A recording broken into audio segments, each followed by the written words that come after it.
안녕하세요. 행복한 삶의 필수 조건이죠. 건강한 마음에 대해서 연구하는 트로스트 언니 어진입니다.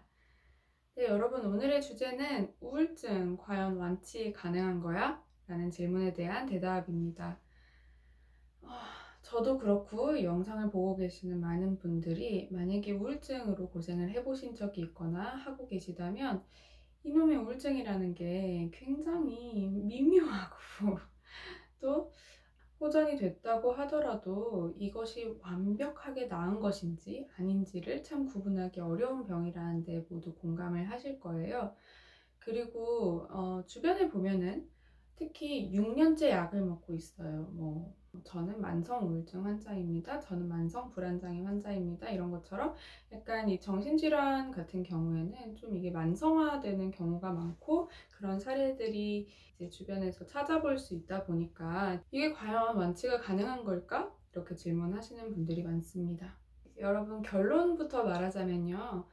이론적으로 우울증 역시 당연히 완치가 가능한 질병입니다. 완치 판정이라는 말을 우리가 하죠.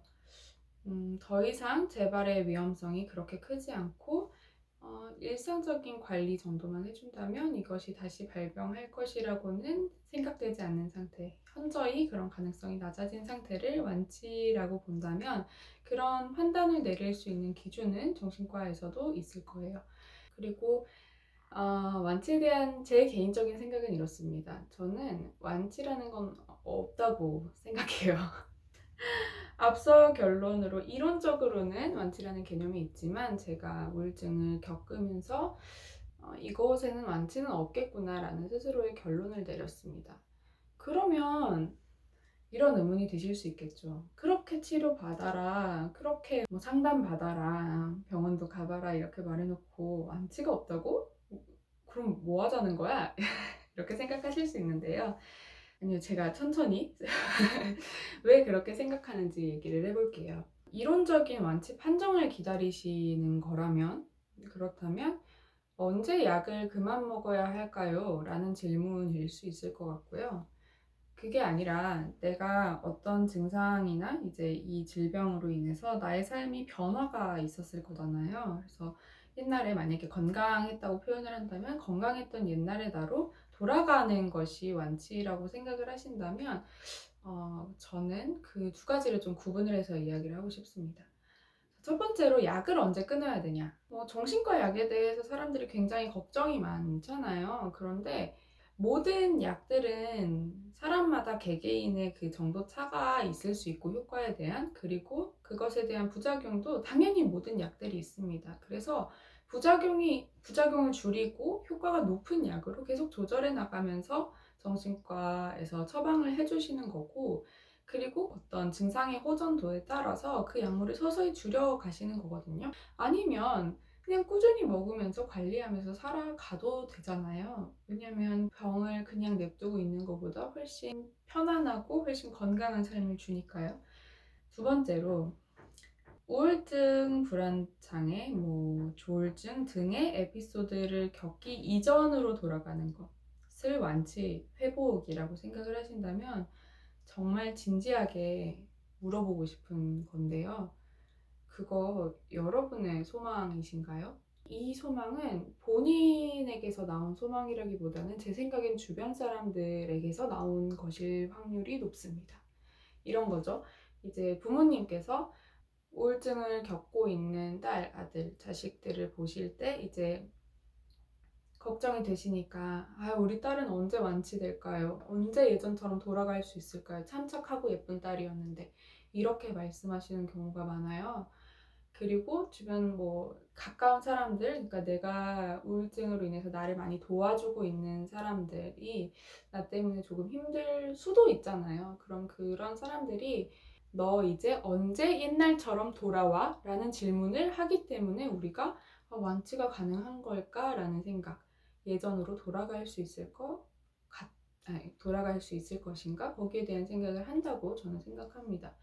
그런데 정신질환의 회복이라는 것은 이전의 상태로 돌아간다는 개념이 아니고 내가 이것을 겪고 나서 이것을 인지하고 수용하고 관리하면서 살아가겠다는 것이 회복이거든요. 그러니까 관리라는 거. 왜 우리가 당뇨도 마찬가지잖아요. 이거는 뭐 어떻게 할 수 없습니다. 그냥 가지고 살아가되 관리하시면 괜찮아요. 식단 조절하시고 뭐 이렇게 얘기하는 것처럼 저는 정신과적인 질병, 심리적인 문제 역시도 내가 그것을 인지하고 치료를 다 했다고 하더라도 꾸준히 내 마음을 관리하면서 그 상태를 관리하면서 살아가지 않으면 그냥 다 똑같은 거라고 봐요.